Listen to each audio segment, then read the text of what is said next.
Tiruppur ticket கவுண்டரில் பார்த்திங்கன்னா ஆள் இல்லை டிக்கெட் கொடுக்குறது யாருமே கிடையாது ஆள். ஆனால் வந்து பார்த்திங்கன்னா மிஷினில் எடுக்கிறவங்ககிட்ட தான் டிக்கெட் இருக்குது.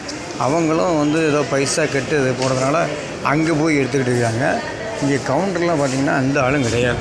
மக்கள் வந்து பார்த்திங்கன்னா எவ்வளோ க்யூவில் நிற்கிறான்னு பாருங்கள். இந்த கவுண்டரில் வந்து ஒரு ஆள் மோடியினுடைய அரசுடைய பார்த்திங்கன்னா எந்த வேலையும் நிறைவு செய்யாத ஒரு குறை. அதாவது டிக்கெட் கவுண்டரில் ஆள் கிடையாது, டிடிஆர் கிடையாது, எண்ணற்ற பிரச்சனைகளால் மக்கள் இன்றைக்கி வந்து ரயில்வேயில் வந்து இவ்வளோ நேரம் ஒரு டிக்கெட் போய் எடுக்கிறதுக்கு இவ்வளோ நேரம் வெயிட் பண்ணுறாங்க. பொது கவுண்டரில் வந்து டிக்கெட் மெயின் கவுண்டரில் ஆள் கிடையாது. அது ரிசர்வேஷன் பண்ண மட்டும் தான் ஆள். மற்றபடி பார்த்திங்கன்னா இங்கே ஆள் இல்லை.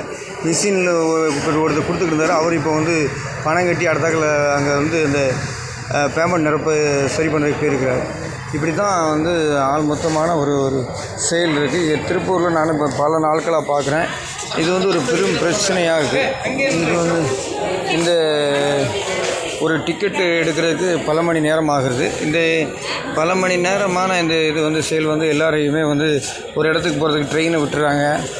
டைமில் டிக்கெட் கிடைக்க மாட்டேங்குது. அடுத்தாக்கில் வந்து மிஷின் சிலத்தில் இது பிளாக்காக இருக்குது. இந்த மாதிரி நிறைய பிரச்சனைகள் திருப்பூர் ரயில்வே ஸ்டேஷன் இன்றைக்கி வந்து ரொம்ப பிரமாதமாக எல்லாமே வெளியே வந்து நல்லா தோரணை கட்டிக்கிட்டுலாம் இருக்கிறாங்க. நல்லா பிரமாதமாக வேலையெல்லாம் நடக்குது. ஆனால் வேலை நடந்தாலும் அதற்கான ஆட்கள் இல்லை. திருப்பூர் லைனில் ஆள் இல்லை. இப்போ டிக்கெட் கவுண்டருக்கு ஆள் இல்லை. நிரந்தரம் வந்து பார்த்திங்கன்னா அந்த இடத்துல வந்து டிக்கெட் கொடுக்குற ஆள் இல்லை. எல்லாம் நார்த் இந்தியாக்காரங்க நிறைய பேர் இருக்கிறாங்க. அவசரத்துக்கு தமிழ்நாட்டிலேருந்து கேரளாவிலேருந்து வந்தால் என்ன பண்ணாலும் டிக்கெட் எடுக்க முடியல.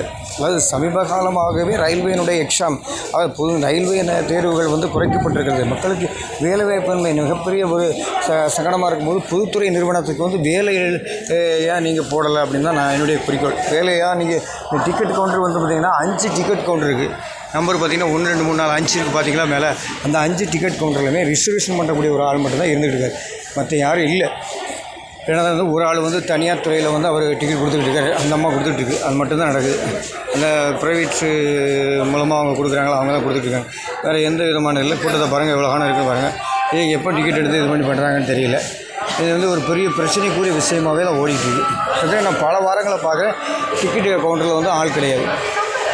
அது வந்து எந்த விதமான மக்களுடைய ஒரு கஷ்டத்தையோ ஒரு நேரம் டைமிங் வேஸ்ட் ஆகிடும் ஒரு இடத்துக்கு போகுது அதை பற்றி எதுவுமே சிந்திக்காமல் மோடியினுடைய கவர்மெண்ட் வந்து எல்லா இடத்துலையும் இதனுடைய மெத்தன போக்கு வந்து மிகப்பெரிய ஒரு பாதிப்பு.